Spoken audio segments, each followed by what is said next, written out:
এই মুহূর্তে আমার হাতে আছে হচ্ছে স্যামসাং গ্যালাক্সি S25 আলট্রা। এই ফোনটা দিয়ে আজকে আমরা ফটোগ্রাফি আর ভিডিওগ্রাফি করে দেখবো যে স্যামসাং গ্যালাক্সি S25 আলট্রার ফটোগ্রাফি আর ভিডিওগ্রাফি কেমন হয়, আদৌ কি এইটা ক্যামেরার জায়গায় ইন্ডাস্ট্রি লিড করতে পারে কিনা, বা এইটার ফটোর কোয়ালিটি কতটুকু বেটার আউটপুট দিতে পারে। লো লাইটে এবং ডে লাইটে, ইনডোর বা আউটডোরে এই ফোন স্যামসাং গ্যালাক্সি S25 আলট্রার ক্যামেরা কতটুকু ভালো পারফরমেন্স দিতে পারে সেটা আজকে ভিডিওতে আপনাদেরকে দেখানোর পালা। চলেন। তবে হ্যাঁ, যদি ব্লগ আকার আপনি ব্লগ করেন মেইন ক্যামেরা দিয়ে, যেখানে 4K তে 60 fps ভিডিও করতেছি, তাহলে কেমনটা রেজাল্ট পাবেন? হ্যাঁ, যেমনটা স্ক্রিনে দেখতেছেন এমনটাই পাবেন। আমার পাশাপাশি কিন্তু ভয়েসটা আমরা স্যামসাং গ্যালাক্সি S25 আলট্রা দিয়ে নিচ্ছি, মানে আপনি ভয়েসটা পাশাপাশি এইটা ভিডিওটা জাস্ট এই ক্যামেরা ফোনটা দিয়ে নিচ্ছি, কেমন আউটপুট পেতে পারেন মোটামুটি একটা আইডিয়া পেয়ে গেলেন এই ভিডিওটা দেখার মধ্যে দিয়ে। এবার আমরা শিফট করে নিয়েছি আলট্রা ওয়াইড ক্যামেরাতে। আর আলট্রা ওয়াইড ক্যামেরা আমি বলবো কি, যদি আপনি ব্লগিং করেন না ভাই, তাহলে না আলট্রা ওয়াইড ক্যামেরাতে শিফট করেন, তাহলে কি হবে, একটা ওয়াইড অ্যাঙ্গেল ভিউ পাবেন, বেশ ভালো একটা, মানে ব্লগিং মনে হয়।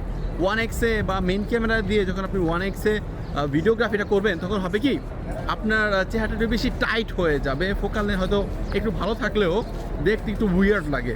বাট আলট্রা ওয়াইড ক্যামেরাতে মানে ব্লগিং করার জন্য আমার কাছে মনে হয়েছে এটাই পারফেক্ট। এখন ভিডিও হচ্ছে 4K তে 60 fps এ। অলরাইট, ভিডিও থেকে বুঝতে পারলেন স্যামসাং গ্যালাক্সি S25 আলট্রার ভিডিওগ্রাফি কেমন ছিল। নিঃসন্দেহে ভাই একদম এক্সট্রিম লেভেলের কিন্তু এক্সপিরিয়েন্স করতে গেলে বলা যায়।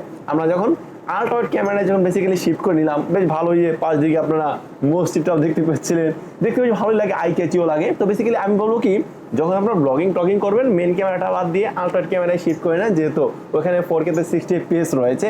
আর বেসিক্যালি কিন্তু স্যামসাং গ্যালাক্সি S25 আলট্রাতে আপনি 8K তে 30 fps ভিডিও রেকর্ড করতে পারবেন। বাট আমার কাছে মনে হয়েছে 4K তে 60 fps এনাফ। যদি আইফোন 16 Pro Max এর সাথে স্যামসাং গ্যালাক্সি S25 আলট্রা একটু ভিডিওর জায়গায় কম্পেয়ার করি, আমার কাছে মনে হয়েছে যে স্যামসাংটা একটু পিছিয়ে আসে। আচ্ছা, তো এবার ফটো সেকশনে কি হালচাল চলো একটু দেখাই। Samsung Galaxy S25 ultra main সেন্সরটা যেহেতু 200 মেগাপিক্সেলের, পাশাপাশি এখানে আপনি দুইটা টেলিফটো লেন্স পাচ্ছেন, একটা 50 মেগাপিক্সেলের আর একটা হচ্ছে 10 মেগাপিক্সেলের।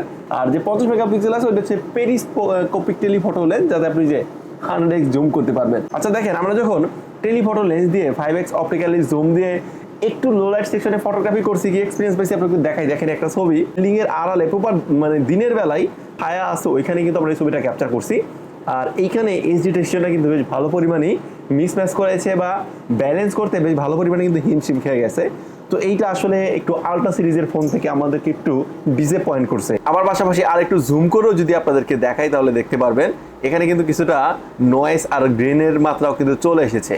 তো যতটুকু বোঝা গেল যে লো লাইট সেকশনে আমরা একটু Samsung Galaxy S25 আলট্রার 5x optically zoom দিয়ে যখন কোনো ছবি ক্যাপচার করব, তখন আসলে ফটো সেকশনে কম্প্রোমাইজ হয়ে যায় অনেক ক্ষেত্রেই অনেক জায়গায়। তবে আমরা যখন 3x অপটিক্যালি জুম দিয়ে প্রপার আলোতে যে ছবিগুলো ক্যাপচার করছি, সেগুলো একদম 1 পয়েন্টে ছিল। আমরা বেশ কিছু ছবি ক্যাপচার করছি, আপনাদেরকে দেখাই। আচ্ছা, এরপর আমরা যখন আলট্রা ওয়াইড এবং 1x 2x 3x 5x 10x 20x এবং 100x পর্যন্ত জুম করে যখন কোনো ছবি ক্যাপচার করতেছিলাম, তখন দেখলাম হ্যাঁ এখানেও মোটামুটি ভালোই ছিল। তবে আমি যতটুকু খেয়াল করলাম 60x পর্যন্ত আপনি যখন 60 গুণ ছবি দিয়ে স্যামসাং গ্যালাক্সি S25 আলট্রা দিয়ে ছবি ক্যাপচার করবেন, তখন পর্যন্ত ওই ছবিগুলো মোটামুটি ভালো পরিমাণে ভিউজেবল হয়, কাজে লাগানোর মতো থাকে। Main camera, ultra wide camera এবং টেলিফটো লেন্সের ওভারঅল একটা ইতিরানি আমি নিঃসন্দেহে বলবো আলট্রা ওয়াইড ক্যামেরায় আমরা বেশ ভালো পরিমাণে কিন্তু ডাইনামিক রেঞ্জটা পেয়েছি, যেটা এইচডিআর ব্যালেন্সটা অনেক বেশ ভালোই। আর মেইন ক্যামেরাতে ঘাটতি থাকবে না, এইটাই স্বাভাবিক। ওখানে 200 মেগাপিক্সেলের সেন্সর আছে 1x এ যখন ছবিগুলো ক্যাপচার করতেছিলাম। বাট আমরা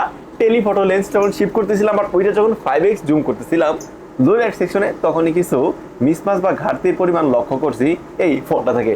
তো এই হচ্ছে মূলত স্যামসাং গ্যালাক্সি S25 আলট্রা নিয়ে আমাদের ক্যামেরার এক্সপিরিয়েন্স। কেমন লাগলো ভিডিওটা সেটা অবশ্যই কমেন্ট সেকশনে জানাতে পারেন। আর এরকম টাইপের ভিডিও আরও চান কিনা, বা কোন মডেলের কোন ফোনটা নিয়ে চান, সেটা অবশ্যই চাইলে কমেন্ট সেকশনে আমাদেরকে মডেল নাম্বারটা লিখে দিতে পারেন। সো ভালো থাকবেন, সুস্থ থাকবেন, আল্লাহ হাফেজ।